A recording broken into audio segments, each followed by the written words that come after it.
Hello, this is Everybody Settle Down. I'm Charlie Marlow. I do think I'm wearing the same shirt I wore last week. I do have this. I feel like I'm reporting from heaven with my beacon of light coming down right there. Yep. Look And at you.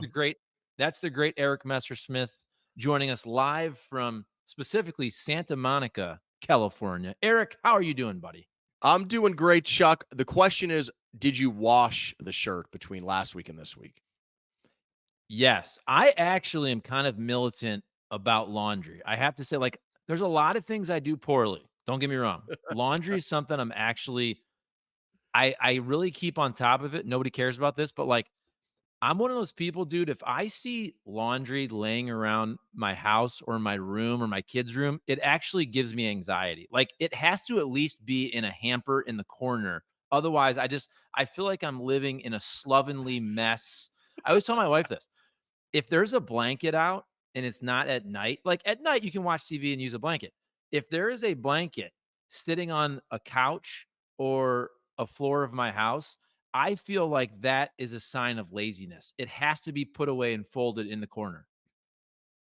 As I'm doing this show with you, I've learned we are remarkably similar in a lot of ways in how we see the world. And this is yet another one. I am the same way. I'm in charge of laundry in the house. And when I keep it in the hamper, I do let the hampers fill up sometimes to overflow capacity, but it makes me nervous every time I walk by. I'm like, oh, gotta do the laundry again. Gotta get it done. I also think, and this is maybe now we're starting on a tangent, but when I see a blanket sitting on the couch, it gives me a feeling of lethargy that I don't want. When I wake up in the morning, I truly try to really be productive. You know what I'm saying? Like at night, I'll chill. So the blanket's fine. My wife likes blankets. She has the house too cold, in my opinion. That's a whole nother argument. But in the morning, like the blanket, it's like, no, sleep time's over, chill time's over, blanket goes in the corner. It's time to actually start That's being a good order. productive human being. Now, Yeah. some people would call you anal for that. I wouldn't, but some people would call you that.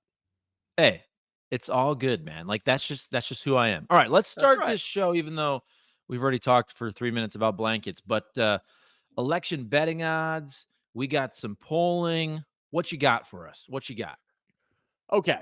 So, state of the race, we have a couple of these models that have come out now. So, if you follow 538, like I have for many years, that was started by Nate Silver. I think he was kind of the first of this, of coming up with an election model. So, this is different than the betting odds. It's different than the polling average. What it tries to do is give you a percentage chance that something will happen, but it's not based on bets.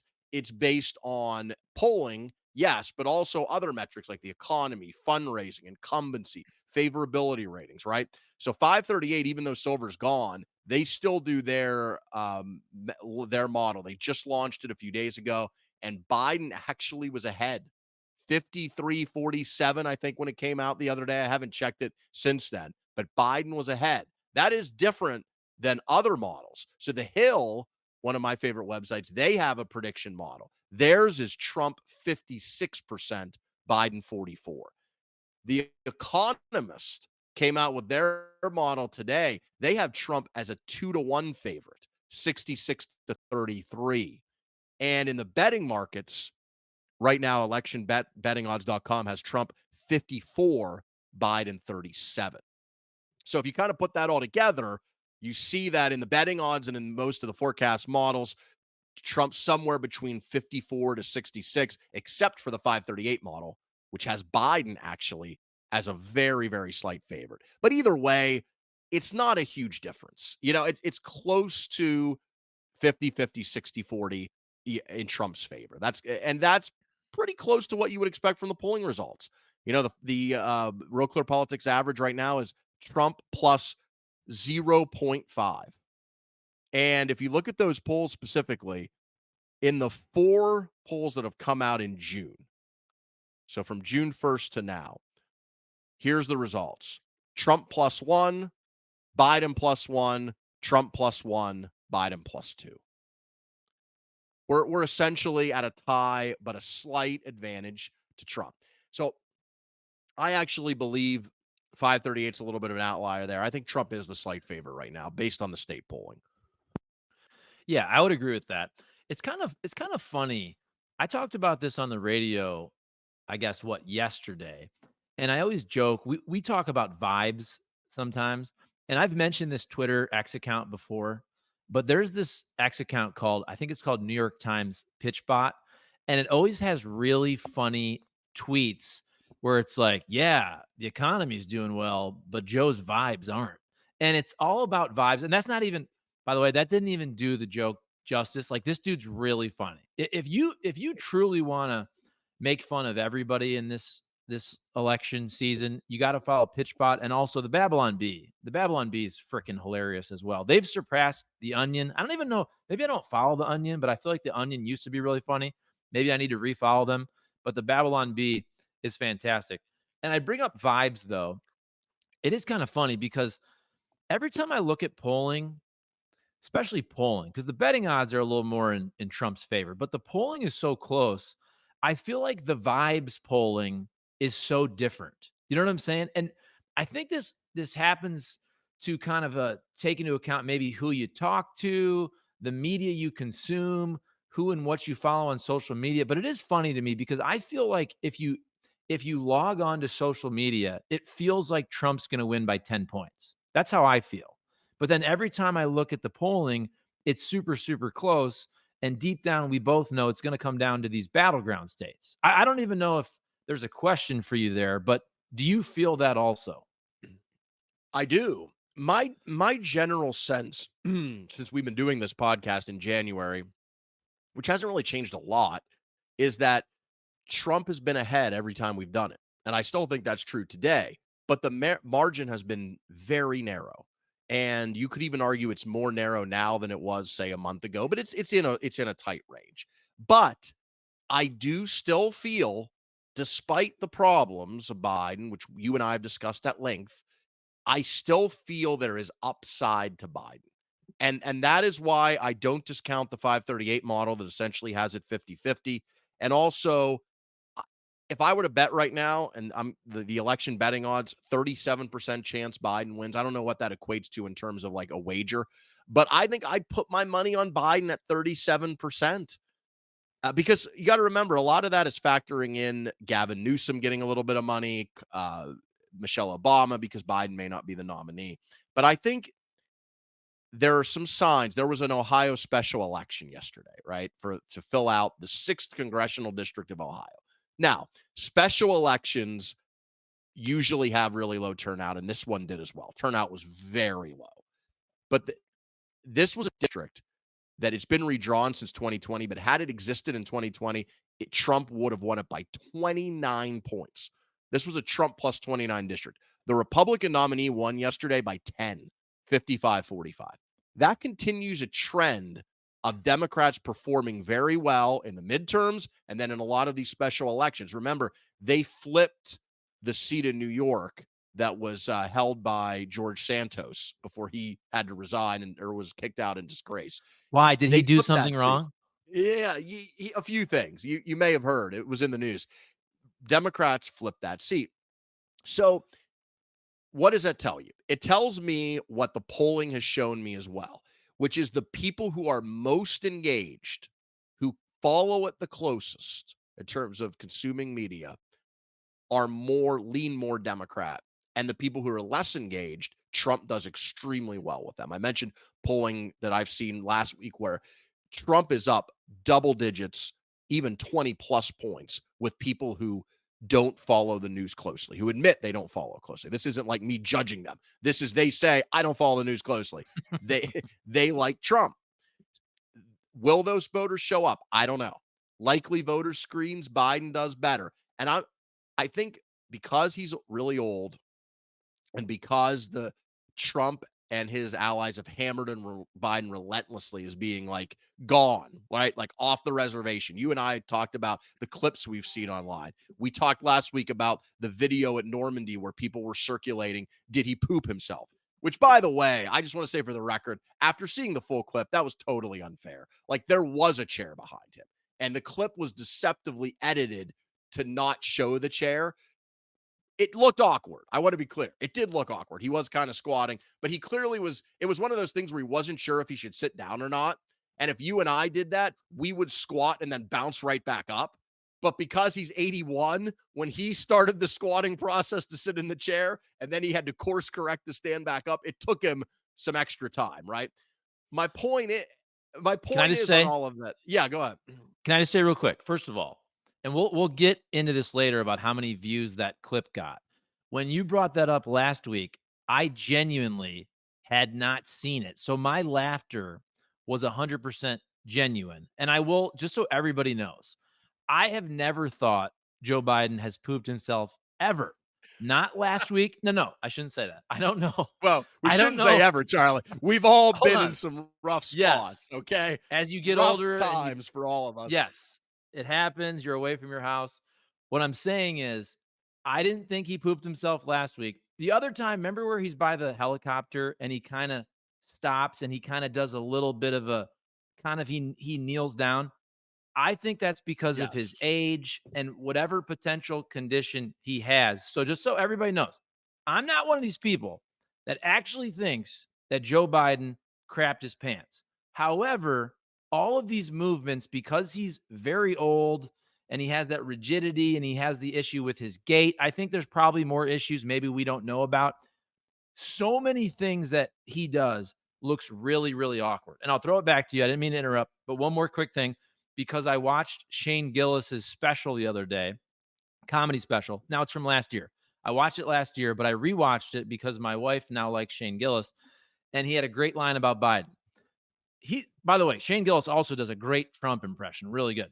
But his line about Biden was, he's like, why is it that every time Joe Biden leaves and walks away from a podium, he becomes a Roomba? And it's really funny. If you ever had a Roomba in your house to clean the floors, the Roomba goes, it moves, it makes turns, it's kind of robotic, it goes to the corner, it turns. Now, this is a physical comedy joke. You have to see Shane Gillis as he's doing it. But I say all that because do I really think Joe Biden poops his pants in public? No, but he always looks very, very awkward, Eric. He does. And the reason I bring that up, in addition to saying that, it was really kind of fake news, disinformation, that trended on X as we were recording last week, is because I later went back and actually watched the speech he gave at that same event to commemorate the 80th anniversary of D-Day, and it was really good. I mean, Mhm. he had good energy and the message was good about, tying back that event 80 years ago to what it means to today and the strain of isolationism. And he didn't mention Donald Trump by name, but clearly that's what he was referring to. And the speech was really good. And my point about and how it relates to what I said about why I think there's upside for Biden is I think the debate there, I'm going to make a prediction here. I think Biden will perform very well at the debate. And I think he will at least meet the moment and he may be the clear winner. And if that happens, I think he will jump ahead in the polls. So I'm kind of going on a limb here, but I think that'll happen. And I say that because of the D-Day thing. He looked Yeah. awkward because he's old. And as you said, his Yeah. movements are weird. But when he needed to step up and deliver the speech, he did it. And that's been the theme of Biden. State of the Union, going back even further to the first campaign, the debates against Trump. Granted, he's older now and he's showing it. So I'm not saying it's a given by any means, right? That's why I say I'm kind of going out on a limb here.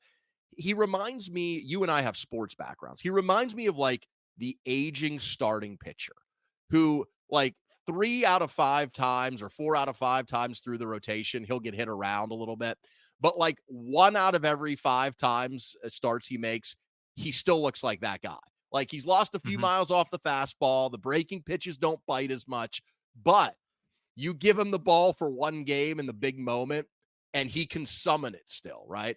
It's kind of like Adam Wainwright. You and I cover the Cardinals. Remember Wainwright that last season where he didn't even make a lot of starts. He was injured, but his very last start of his career, didn't he throw like Mhm. a shutout and then he never pitched again?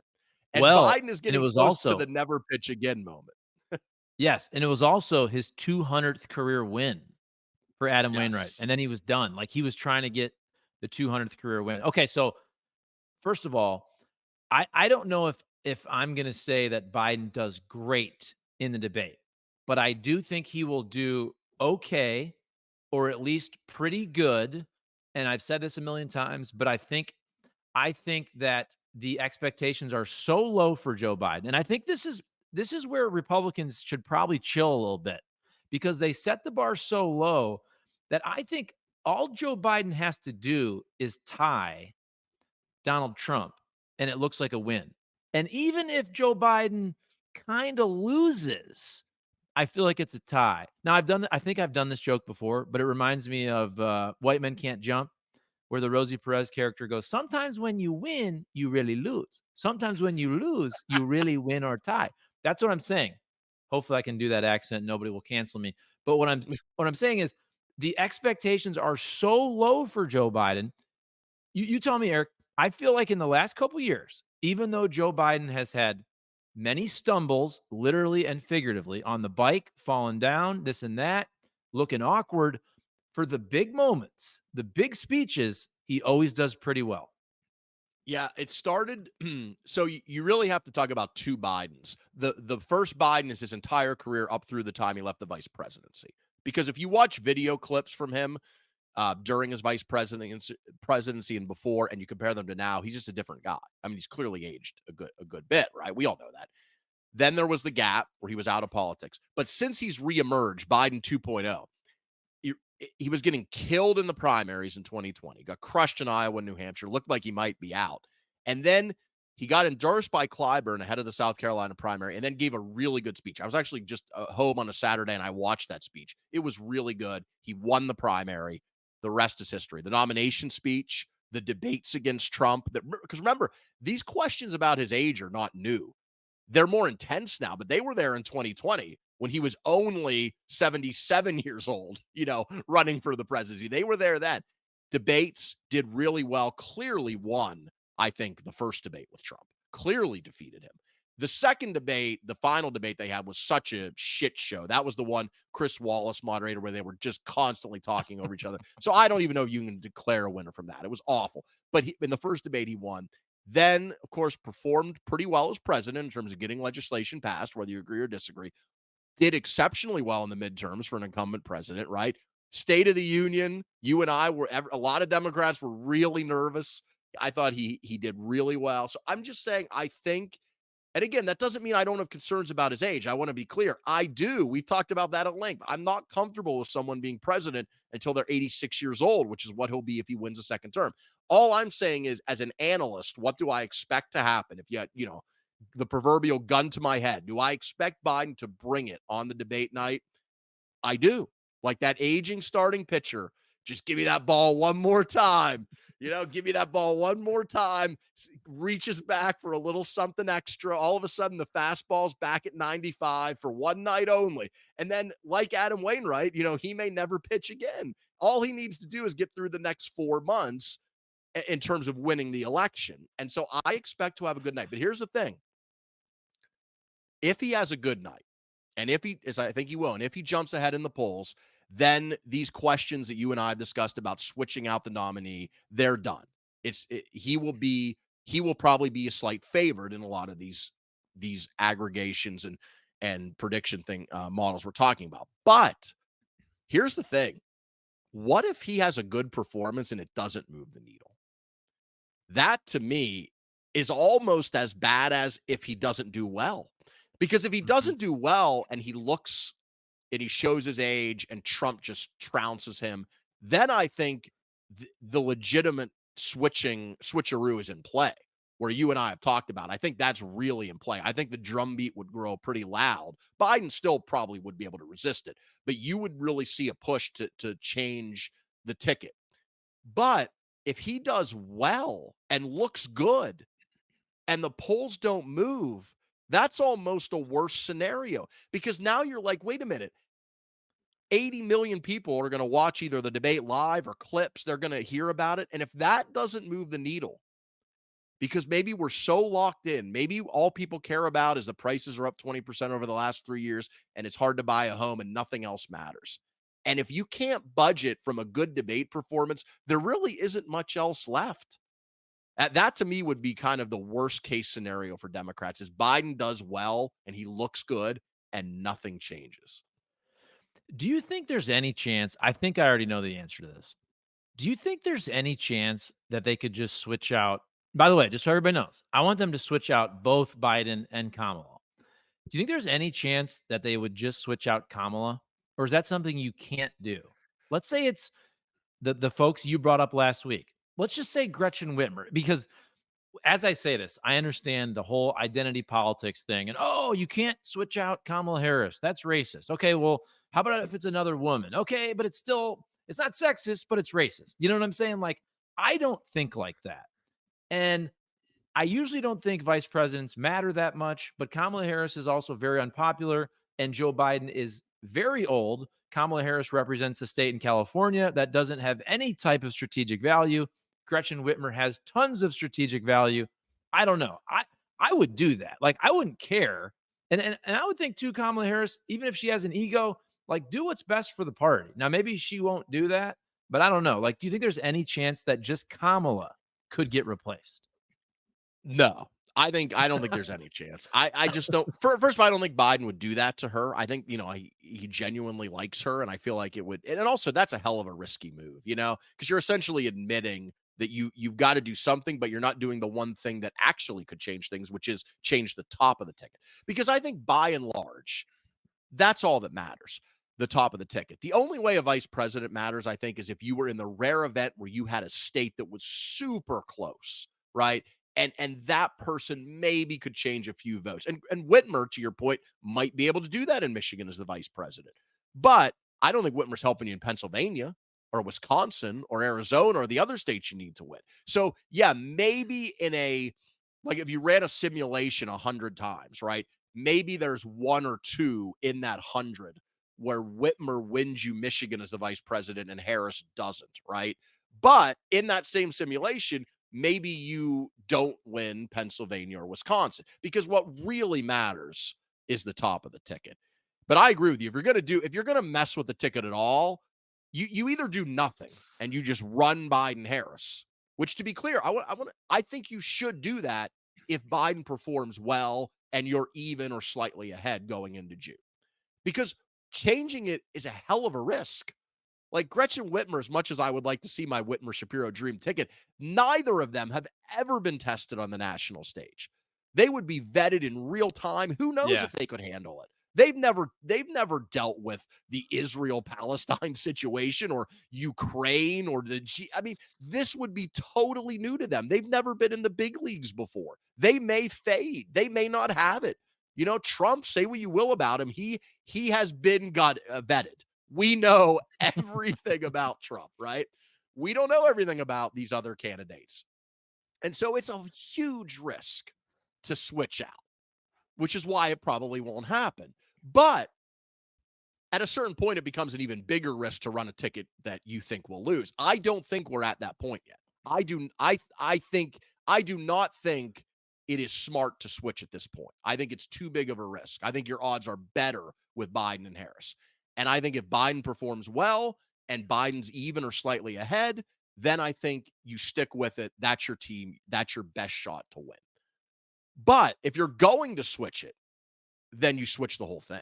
It's either an all or nothing thing to me. You Yeah. don't mess around. You either stick with this and this is your horse you're riding to the finish line, or you break the glass and you hit that fucking panic button and you blow the whole thing up. Because at that point, again, you would have to make the calculation that the huge risk of running untested people 3 months before an election is is a less of a risk than a ticket that is very, very likely to lose. Okay, let's move on to the Hunter Biden trial, which I hate to say. I mean, I followed it a bit. I'm sure you followed it more than I did. But here's my take on this. First of all, I love hypocritical media coverage more than anything. I love how just hosts will say the exact opposite thing when it's for somebody they like or on their team and the other. So like the whole idea of lawfare and all that, which I think, look, there's some of that with Trump, obviously, but here's Biden's DOJ going after his own son. But more so, I just find this funny. We talked about this a second. before we pressed record. By the way, just so everybody knows, this has nothing to do with politics. This has nothing to do with Democrat, Republican, Independent. I would 100% pardon my son or my daughter if they did something, right? Like, I understand Joe Biden can't say that right now. It's really bad politically. But just think about this. Like, if you're the president, I mean, why do you do this? Why do you do all this? Okay, you're going to make a difference, but you have some power. You can influence some things. Are you telling me? And look at, if you're Joe Biden, listen, obviously Joe Biden's family, they have their problems, right? Hunter, the other daughter, is it Ashley? Is it Ashley? Is that her name? Not Whatever sure her on that. name is, somebody will let us The know. But Biden like, daughter. the Biden daughter, look, the mother passed away when they were young. There was some trauma there. Look, I'm not making excuses for all of them, but everybody knows about what's going on with the Biden daughter and the diary and the showering with dad and all that. Like, everybody knows about that. Then you got people like Rudy Giuliani and his goons. They're trying to get all the diaries. They're trying to get the laptops. And look, I get it, all is fair in love and war and politics, and politics is a form of war. What I'm saying is, if I'm the president of the United States and I have to put my family through all that bullshit, and people are probably outside of my house, they're trying to steal my diary, they're getting my laptop every day in the freaking newspaper and on TV, they're just going after me, they're crushing me, I got paparazzi. You better believe I'm pardoning my kid. 1000%. I would say the same thing for Trump. I would pardon my kid. Would you pardon your kid? I would. So here's how I answer that. I would pardon my kid, but I don't want my president to pardon theirs. You see, Okay. that's the distinction I would make. I personally probably would, but I don't want the president to do it. And so I liked Biden's answer. Now, I will add this caveat because Biden said he would not pardon him. He says that now. If he loses the election, I mean, think about Biden. You lose the election, you're 82 years old. What do you at that point? You have nothing to lose, right? Your son's sitting in prison. So January 19th, the night before you leave, maybe you just sign that pardon. I wouldn't rule that out. But I like that he is saying he wouldn't, because that's what I want my president to say, especially. And here's where I think Biden, and I always have to, I feel like I always have to preface this stuff by saying to the fair and somewhat neutral observer, right? Because so many people on either side are so in the tank for their team and their tribe that it doesn't matter. I mean, I'm sure you have seen the montages on social media of some of the pro-Trump commentators and politicians and their reaction to the Trump verdict, which was what, like 5 minutes ago, and how that was lawfare. And I'm disgusted by the criminal justice system. And we're a banana republic and we're the same as some third world dictatorship. And then the reaction to the Hunter Biden verdict of, oh, my faith in the justice system is restored. God bless America. A jury of 12 made a decision. We have to respect it. It is just such hypocritical bullshit. And I think that to the fair observer, I think the contrast of the last few weeks plays very well for Biden, because here you have Trump, who is just constantly bitching and moaning about lawfare and the Justice Department is out to get me, even though this was a state case. And then you have Biden's own Justice Department, a federal case prosecuting his own son. And not only does he say, I will respect the jury's verdict, but I will not pardon him. And then clearly, I don't know if you saw the video of him flying back to Delaware and hugging his son and the Yeah. statements he made about his son. Whatever you say about Hunter Biden, and I have my issues with him, the man was clearly, when these charges, when this crime happened with the gun, he was going through a terrible addiction. Addiction's awful. So I have similar feelings to his trial than I did to the Trump trial with the Stormy Daniels hush money. In both cases, I think they were both guilty. I think they both did the crime. I think the jury reached the right verdict in both cases. However, I will say in both cases, and they're not, obviously there's differences, state court, federal court, different kinds of crimes. But in both of those cases, my beef would be on the decision to charge. Mhm. We talked about this last week with Trump. Do you charge a former president for misdemeanors that are only turned into felonies because of some, legal jujitsu where you're like, and using basically an untested legal theory? I think that's very questionable. if you should bring that case. Likewise, I think it's questionable if you should bring a case about a guy who bought a gun, never used it, had it for 11 days, it was thrown in a dumpster, and it was never used in a crime. That I heard somebody say the other day, they have never seen or heard of a federal gun charge being brought against someone who for a gun that was bought in this manner that was never used in any kind of crime. And in fact, he only had it for 10 days. So I think in both cases, it's very questionable if it should ever have been brought in the first place. But Biden didn't say that. Biden didn't say this is lawfare. He didn't go to Merrick Garland and be like, hey, come on, man, get rid of this. We know Trump would have done that. If this were Donald Trump Jr. with the exact same charge, this case would have never been brought. Trump would have never had to pardon his son because he would have just ordered his attorney general to not do it, which, by the way, breaks 60 years of precedent post Watergate of the commander in chief, the president, not interfering with the Justice Department. So Trump would do the exact things he's accusing Biden of doing. And we know he would, right? And so to me, if you're fair and you have any sense of impartiality, I think the contrast of these cases and how Biden has handled it plays very well for him. Yeah, and this is where I kind of started with the hypocrisy thing. And you mentioned, I think a lot of us have seen the same clips of hosts who are saying totally different things about the Trump trial and the Hunter Biden trial. But my other part of the hypocrisy, and this is where I truly, I shouldn't look at politics in an important election as sport, but I do. It is so damn entertaining and funny. Like even this debate coming up, I can't wait. I cannot wait for this debate. Like I'm going to watch this debate like it's back in the day, like when Jurassic Park came out, or Independence Day, like a big summer blockbuster. I can't wait. But it's funny to me. So here I am. I live in Missouri. By the way, I grew up in Ohio, Michigan, lived up there. I mean, I've been around. Now, my family, we weren't like a gun family, okay? But my dad had an old rifle that was his dad's. But like everybody around Ohio, Michigan hunts. You've lived in Missouri. Everybody in Missouri hunts, right? It's a very pro 2A state. I'm a person that I am not against the Second Amendment at all. I would like some actual gun control, some reasonable gun policies. If you actually read the Second Amendment, and I believe the wording is well regulated, I don't think anybody would agree that we have a well regulated militia. Again, it's also 2024. I do think militias. There's some militias we know they're around, but I'm going on a long tangent. It's just funny that now the GOP is very, very for gun control of Hunter Biden. You know what I'm Mhm. saying? Like they're very worried about Hunter Biden's gun use. When do they ever Yes. care about gun use? Come on now. And look, there's hypocrisy on both sides, but I do think it is 100%. worse. I do think it is worse on the right now, particularly when you compare and contrast Trump and Biden, because they're the two people that matter right now. They're one of them is going to be president in most likely in 7 months. And so I think by the way, let me say something real quick about the debate reaction. Watch for this.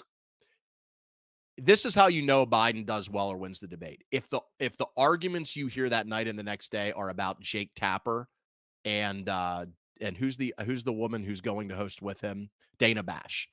Okay. If you start hearing, "Oh, it's fake news CNN, the questions were terrible," if Trump wins and looks great, they won't say that. But if Biden does well, that will be the narrative. You watch. It won't be Biden did well. It will be it was fake news CNN, Jake Tapper, Dana Bash. Or the other narrative, because they did this after State of the Union, the other narrative will be he yelled at us. He was an old man yelling at us, and also it Right. was too divisive. That's the other one. Yeah. Biden does well in one of these. And again, folks, look, I'm just saying the big events, Biden steps up. He falls down and he forgets his words all the time, but he seems to Yes. rise to the occasion in the big events.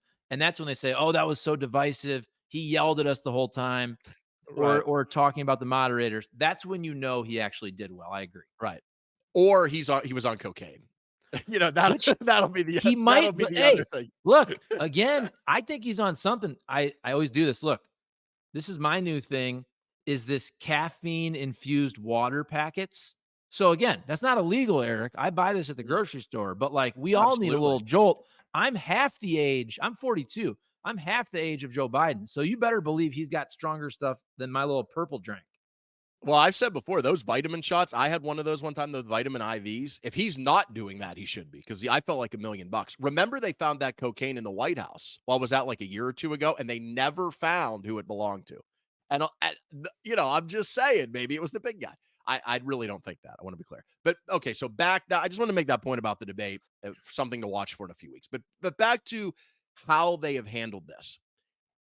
It is worth pointing out, to be fair, that Hunter Biden, for this charge and for his tax evasion, was offered a pretty sweetheart plea deal last year that fell apart because the judge scrutinized it and said, I'm not sure about this.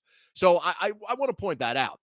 I do not think there's any evidence to suggest that Joe Biden himself was leaning on the special prosecutor to give him that deal. But I do think it is fair to point that out. There was a deal on the table that would have resulted in no jail time for Hunter Biden.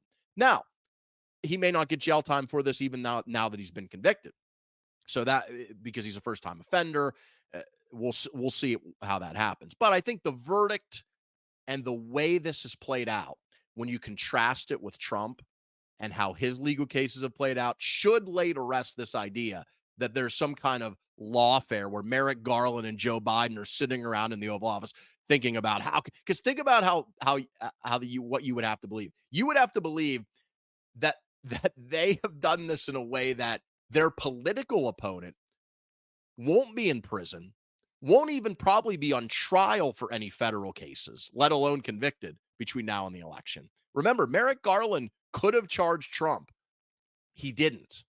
He appointed a special counsel. It later charged him. It took years, right?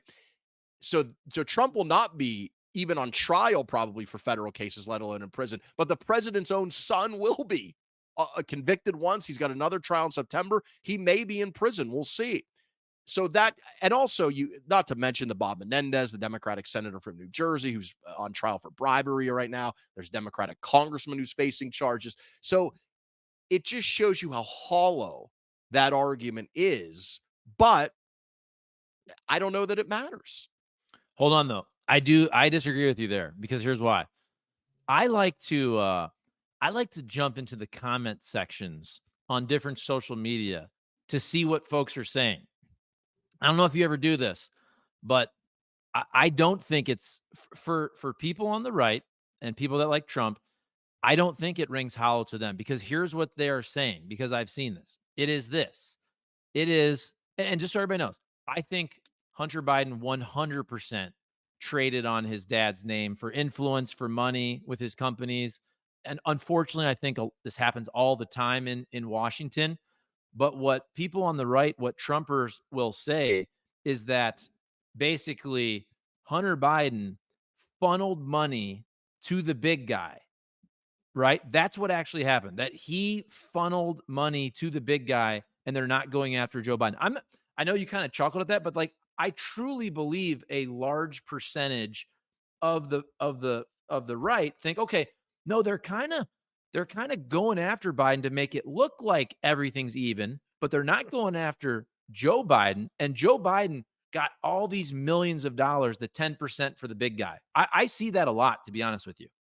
Oh, yeah. And I have heard people say that this week, that this is just Hunter Biden taking the fall. So, I mean, think about Yes. that. You would have to believe that Joe Biden, who clearly loves his son, like if you're, say what you will about Hunter Biden, and I agree with you, his conduct I'm not even talking about what he did when he was addicted to drugs. I'm talking about his conduct for years, trading on his name for jobs Yeah. he shouldn't have is reprehensible. You're right. 100%. Everybody does it, or not everybody. There's a lot of people do it, but he was probably the worst and most blatant offender. It was wrong. He shouldn't do it.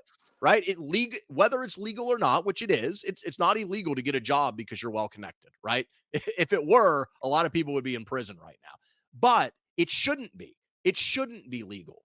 If we had serious, if we were really serious, we would work together, Republican and Democrat, to craft laws to say that if you are a immediate family member of the president or vice president, or a former president, you can't accept these jobs at with foreign companies and foreign governments, right? But that is Hunter Biden's misdeeds or potential crimes, not Joe Biden's. There's no evidence that Joe Biden did anything. I mean, illegal, right? The House has investigated this ad nauseum. The guy who talked about the bribe, the FBI informant, he's now been charged with lying about that by the government. He apparently just made it up.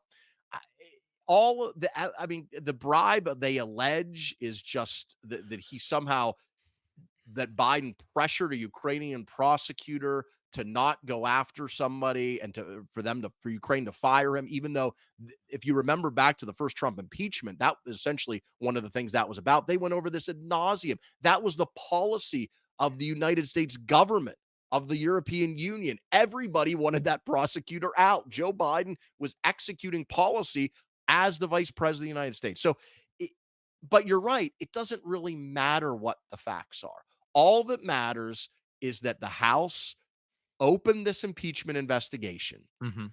They haven't found anything on Joe Biden, which is why they haven't brought any articles of impeachment against him. But you know what they haven't done is they haven't closed the investigation, because anything that they just keep it open so that anything that comes out, the drip, drip, drip, I'm sure we'll see more before election day. None of it will point directly to a crime against Joe Biden. I don't think. If it does, I'll be the first one to say, okay, there it is.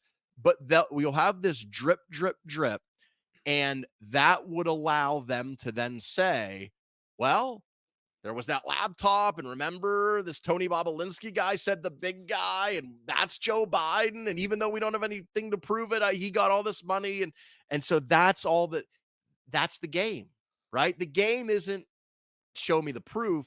The game is keep the question in people's mind, right? So that people can come back to that talking point of, well, this is just them trying to cut. Joe Biden's going to throw his own son in prison because he doesn't want to be exposed. Here's why I don't think that matters. And I'll wrap it into this conversation about our video last week where we joked about Joe Biden pooping. And I bring this up because it is by far our most popular video. It's got like, now look, we're a channel that's building, but it's got like 26,000 views. I even made a short, which has got like another 13,000 views. Before that, our biggest video was talking about Kristi Noem's murdering her dog. That had got about close to 5,000. But anyway, so we're talking about 5 times as many views as the Kristi Noem cricket dog video was Joe Biden allegedly pooping, which I never actually thought he did. But that's what I'm saying. Like, it matters more that people think that Joe Biden pooped, right? Like, most people know he didn't. But what's trending? Same with the big guy. The big guy, hey, he's the big guy. Like, that matters more. I'm sorry. The memes, the Yep. gifs, that matters more. The big guy, the pooping his pants, the TikToks, I think that matters more. Like, people are not going to listen to this 1 hour of I think for the most part, you and I having pretty reasonable conversations and compromising. And like, I don't think it necessarily matters that there isn't actually a proven crime. As long as it's out there. And also right-wing media, they're not going to cover that, right? They're going to talk about it forever. They're going to talk, and the left does this too, just so everybody knows. But they're going to talk about the big guy forever. But then when it gets disproven, they won't cover that story. So I really don't think it matters. Honestly, like, I have a lot of people on the right that are very good friends of mine and very smart people. And they'll be like, "Oh, Biden got some of that money. Oh, Biden's the big guy. Oh, you don't think Hunter's funneling some money?" And I'm like, first of all, are these families look, like Joe Biden's 80 years old. I 100% think that Hunter Biden was trying to make money for himself, right? I mean, Absolutely. Of course. Joe Biden's 82 years old. Does he need money? I guess he could give it back to his kids, right? But it's like, if I'm Hunter Biden and I'm kind of this slimy guy, I'm trying to make money for myself. But 100% I'm using my dad's name, like, especially if I'm on drugs. If I'm on drugs, oh yeah, like my dad, hey, Right. you do this, and all of a sudden the White House and USA feels a little different about your company over here in Ukraine. Like, 100% you're doing that. Are you giving your dad the money? I don't know. I have a great relationship with my dad. Now, we don't do things like this, but What? I'm trying to think big picture here. I would Maybe want you the money for should. myself.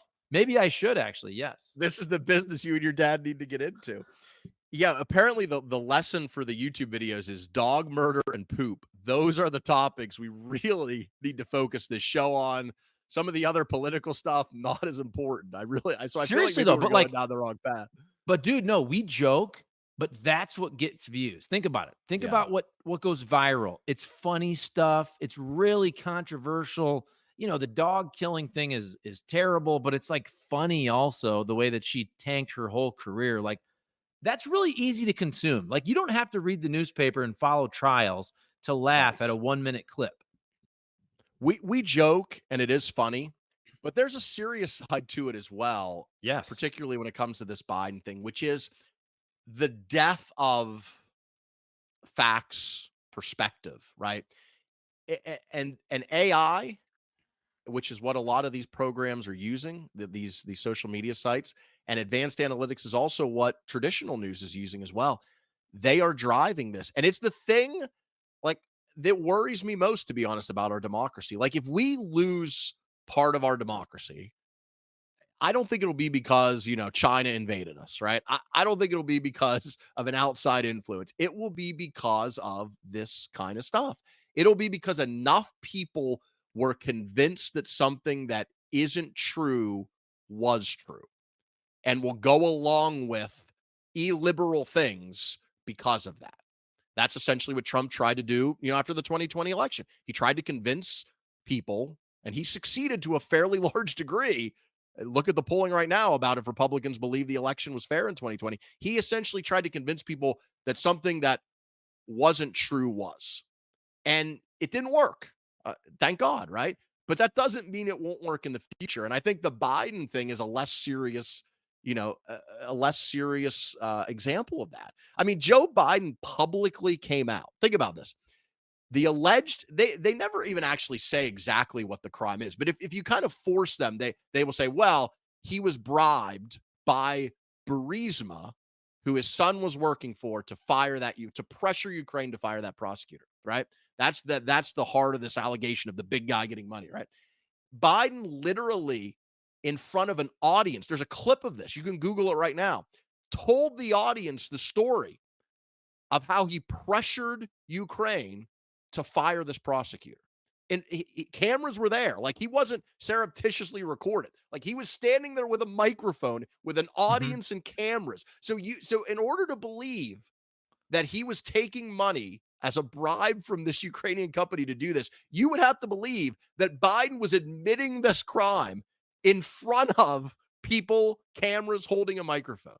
So you would either have to believe that he's just so stupid that he's blatantly admitting to a bribery crime, or that he's, I guess, just thinks he can get away with anything, right? I don't know. I don't know how what gymnastics your brain would have to do to believe that, but that's what you would have to believe. But yet people believe it, and they believe it for the reason you pointed out, because they don't really a lot of people are busy. People have lives. They're not looking at all this stuff, right? They're working, they're taking their kids to soccer practice. So they hear bits and pieces, and very smartly, Republicans opened this investigation and never brought it to a conclusion. Just leave it hanging out there. That's enough. It's enough to sow that narrative and that doubt in people's minds. To be fair though, and I think we should I try. I need to be better. We need to criticize both sides when we bring these things up. So it's not exactly the same, but the left does this with Trump all the time. And the one that really comes to mind is when he did that speech where he goes, Russia, if you're listening, Russia, if you're watching, right? What did he say? Find the emails, hack the emails, whatever it is. Like, Yes, listen, something to that listen, effect. whatever it was, people can look it up. I'm not Mr. Trumper. I think Donald Trump is hilarious. I really do. I think he's absolutely hilarious. I think he was a good president. I said this. I just think he very obviously tried to overturn the election. I would love for someone to have that debate with me that he didn't. But like the other thing about Trump, which is why I don't feel as bad. I'm now tackling this election almost from a comedic standpoint. You know, I'm not a professional comedian, but I try to be funny on the radio and whatnot. So like, I'm sorry, it's just like really, really funny. It just It is. So is. I don't even feel as bad about our clip about the pooping. I really don't believe that, but it did look awkward. What I'm trying to say is Donald Trump says all these crazy things at these rallies, but a lot of times he's trying to be funny. right? Yes, And so I I agree. understand some are like, "Oh, you have to take him literally." Sometimes he'll be like, "Yeah, we should do this to so and so," and like he's kind of insinuating they should kill him, but like he's doing it in a joking manner. And I know, we've kind of lost nuance in this world. Look, Donald Trump says crazy stuff. Joe Biden says crazy stuff for different reasons. Joe Biden, I think, misremembers stories, but Yes, also like exaggerate stories. Biden does that for exaggerates sure. stories Absolutely. 100%. But like Donald Trump at some of these rallies will say things and he's trying to be funny. And he is funny. Let's be real. Donald Trump is really freaking funny. He's probably the funniest politician that I can remember. And then they always take him literally. Whereas if you really watch the clip, he's clearly just trying to get a rise out of the audience, right? So the left does this all the time as well. I know that wasn't exactly similar to what you said about Biden's story, but like everybody takes every chance to take anything out of context, which is like the Biden thing. If you ever notice, every Biden clip where he walks awkwardly, which is pretty much every day, but they're always like 7 seconds because they take the worst 6 seconds and they don't give you the rest where he just walks like a normal human being, right? Or like, where am I going? But then he goes, but they don't include that part. It's just him like it's the it's the meme from who is it? Uh what's the Quentin Tarantino movie? Pulp Fiction. It's Uh, John what's his name? I can't remember his name. John John Travolta? Travolta. It's the John Travolta meme where he's going, Oh, like he's looking like anybody else here? Like that's every clip yes. of Biden. It's only 5 seconds, but it's like, where do I sit? Where Right. do I Where do I go? go? That's every Biden clip. Yeah. Yeah, I think you're right, and look, clearly I'm not a huge Trump fan, as I think anybody knows that, but I think that the left's reaction to him has been too much, and one of the big reasons is what you said. I think they deliberately or maybe just out of misunderstanding take what he says out of context in the same way that you're talking about sometimes people do with Biden. And it's not fair to him. Like it's not fair first of all, and secondly, I think it blows back on you because if every Trump says and I believe will try to do some really outrageous things if he's given a second term. But if you think everything he says and does is totally outrageous, and you scream about it and cry about it, and it's really not, which a lot of times it isn't, then you lose credibility for when he tries to do the really crazy stuff like, I don't know, overturn the election, turn the Justice Department on his political opponents, fire, career service people out of, every level of government, install loyalists, like really bad stuff. Your outrage doesn't work. And I think that has happened with Trump. There's a lot of reasons Trump is having as much success as he is considering his extremely long list of liabilities. But one of those reasons, I think, is because of how Democrats and the media have treated him to some degree unfairly. And you made a good example. I remember the quote from 2016. I don't even remember. It was a reporter covering Trump, and I don't even remember who it was. But it was a line that I think summed up the Trump effect perfectly. And they said Trump's critics take him literally, but not seriously. But the people who Mhm. love him take him seriously, but not literally. And Yes. that summed it up perfectly. And I Mhm. think, again, Trump has done a lot of things that I think are bad for our politics. But the reaction to him by many people on the left and many people in the media have been bad as well and have made things worse.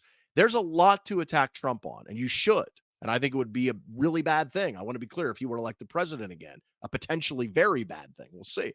But there's make the arguments on those things. Don't try to drum up fake controversies. Like when he said it will be a bloodbath a few months ago.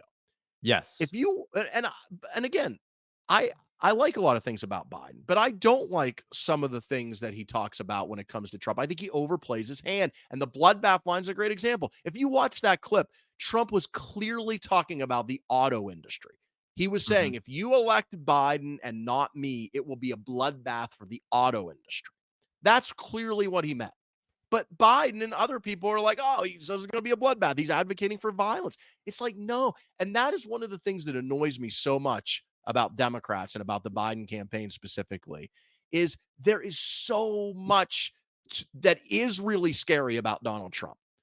So many things that he has done or is likely to do in another term that are very scary, that are a legitimate threat to a lot of the norms and institutions of our democracy.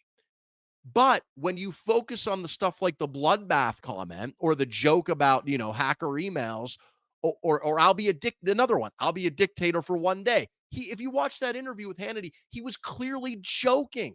And when you make those things an outrage that aren't an outrage, you lose your credibility, right? It's the same thing with Democrats do. I heard this when DeSantis was doing well.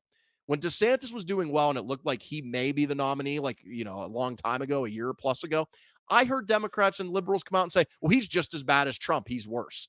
And I just wanted to take my head and slam it into the wall because it's the Yeah. same thing.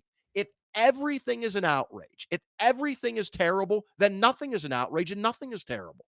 And so I understand when conservatives say the media has no credibility when they lose faith in our institutions. I get it. And the reason I get it is because saying DeSantis is as bad as Trump, A, is just wrong, but B, it's completely counterproductive to what you're trying to do. And when you blow up every little thing that Trump says and you take it out of context and you take him literally but not seriously, then when you actually have to make the argument about the really important stuff that is really a threat to us, you don't have people tune you out. They don't listen to you anymore.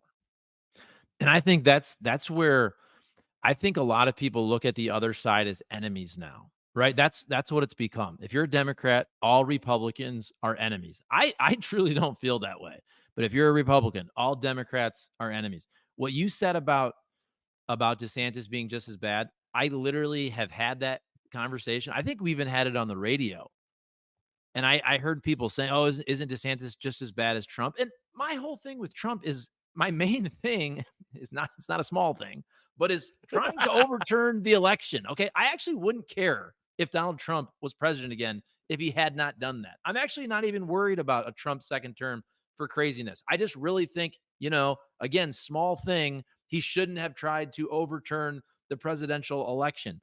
But when I heard those things, but I'm also, dude, we're kind of the same age. We're both in our 40s, whatever it is. Like, we all know life goes on. You've had half Democrat presidents and half Republicans and half Congress of each and half Senate, whatever it is. Like, things typically go on.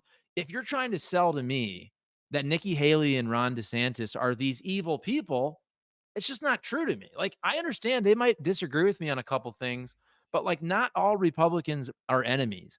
They're not all gonna basically try to overturn the election. They might say some Right. things and do some things you don't agree with, but come on, like, Ron DeSantis is the same. Nikki Haley, I heard that a lot, man. That's true. Like, that's out there too. Again, the It's just fringe, yeah.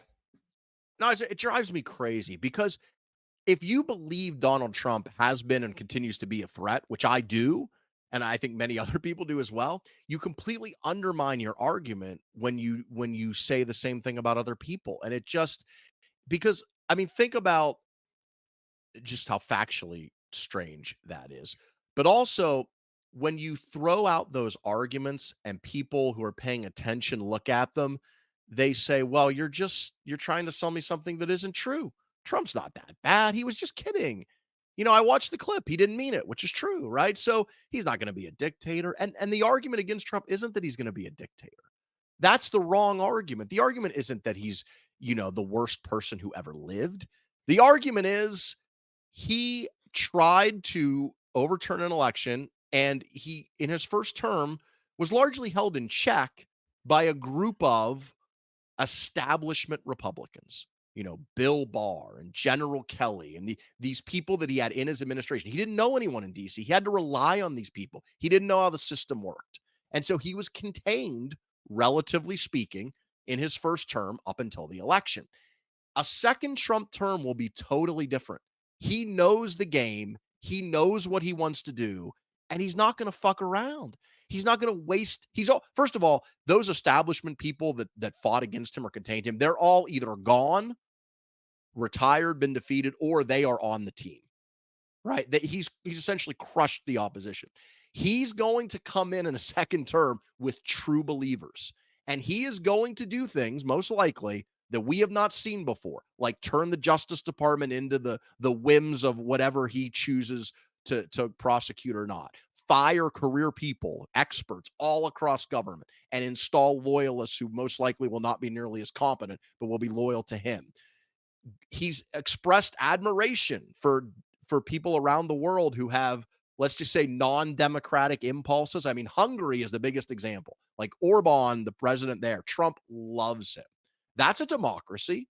Orban was elected, but if you read about the things he's done, he's worked to dismantle the opposition, to limit the power of the free media. So this argument that, well, if Trump gets in office, he'll just be a dictator who will take over the country. No, that's not the argument. Isn't do we have a perfect democracy, or do we completely lose it? The argument is, do we backslide away from democracy? That is the argument, right? It's not, do we become, we're not going to become China. Nobody's saying if Trump is elected, we'll become Russia, but we might become Hungary, right? We might become a country that is still a democracy, but maybe sort of kind of, you know what I mean? That's the argument. And when you go too far in making the argument, which I think Democrats often do, like I said, it weakens the real argument you're trying to make. I get that. I think they'll also say, though, hey, he'll really clean up and secure the border, which He needs will. to be done, and that's a It very does. fair point, and if Yes. that's their number one issue, I mean, let's be real, Donald Trump would be better on that, was better on that Yes. than Joe Biden. All right, we're at an hour here. Let's empty the old Eric Messersmith notebook. Oh, the only other thing I had, we hit most of it. The inflation report came out today, CPI. It was 0 inflation month over month from April to May, and 3.3% for the year. And this was the metric that hit 9% 2 years ago, June of 2022, which was a 40-year high. So it's gone from 9% to 3.3%. The Fed likely now, the chance of interest rate decreases this year went way up after this. There's now a chance of a couple later in the year, which is really what people want to try to get the housing market unfrozen, which it pretty much is right now. That obviously would be good for Biden. The question I have, though, is with all of this stuff, does it really matter? Or is the fact that the prices have gone up by 20% roughly over 3 years, is that just a thing that is going to be impossible to overcome? Where, yes, it's better. Yes, the job market's strong. Yes, the stock market is at record highs, but prices have gone way up. And I think it's because of expectations. Like inflation was so low for so long in America, going back basically 40 years, that when you had that dramatic shock, I just think it's going to take a long time for people to get over it. I mean, if you were to write up like this, you didn't even use any names, and you just said an 81-year-old candidate on one side with really, really high inflation and an open border, essentially, you would think that candidate's going to lose for sure. But then on the other side, if you wrote up a 78-year-old candidate who tried to overturn the last election, who has, been convicted of 34 felonies and facing 3 more charges and says, ridiculous, crazy things all the time, you'd think, well, there's no way that guy could win. But this is where we are. It is funny because everybody said that in 2016. Oh, these candidates are terrible. I didn't really feel that way. I didn't really feel that way necessarily in 2020. I do now. All you people that said that, I'm not saying you're right. I'm saying that now I feel the same way. It took me 8 years to get there. It took me 8 years, but now I feel that way. I'm really, really unhappy with our candidates. Well, that was good. Good stuff, Eric. We will do it again next week. Everybody, thank you for watching. Please comment, like, subscribe, share the show, put it in your group text, put it on social media. Let's get this thing going. And let's make sure that these videos get a lot of views, even if we're not talking about poop. All right. We want to be taken seriously, not just shit stories. Okay. We want to be the shit. We're the shit. Okay. We're not just See ya. not just shit starters. There you go. See you later.